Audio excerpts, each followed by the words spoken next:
Magandang buhay guys. Ngayong araw naman po pipinturahan natin yung kinatukan natin na kalawang nung isang araw.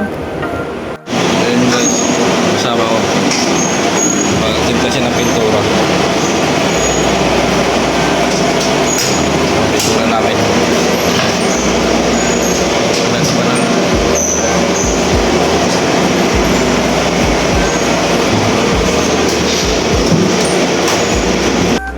Bali, epoxy primer nga pala ang gagamitin namin pintura sa aming kinatukan na kasama namin.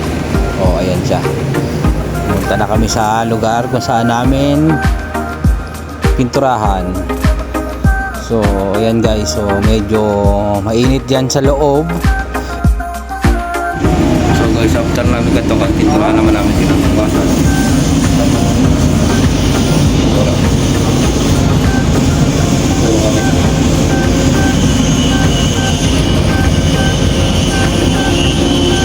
Bilang isang seaman o isang marino, dito mo mararanasan yung mga trabaho na hindi mo normal na tinatrabaho sa Pilipinas.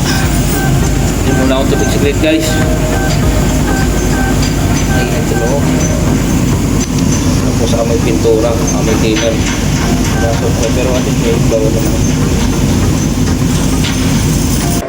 Pinaghalong init ng panahon and then amoy ng pintura, pero at least kahit paano mayroon naman kaming blower dito na nakalagay, kaya okay lang din naman na magtrabaho, safe naman na magtrabaho dito sa loob.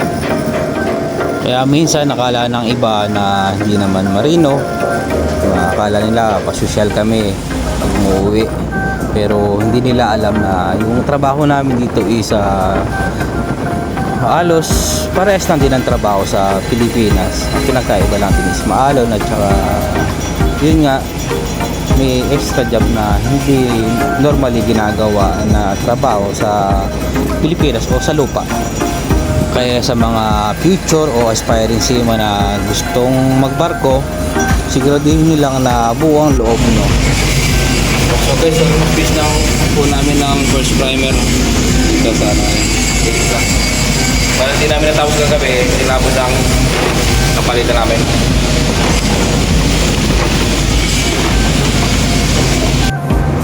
Thank you for watching to my mini vlog. Ito pa rin po ang inyong Marino JB na nag-iiwan ng Bible verse na we can do all things through Christ because God gave us strength. Philippians 4:13. God bless.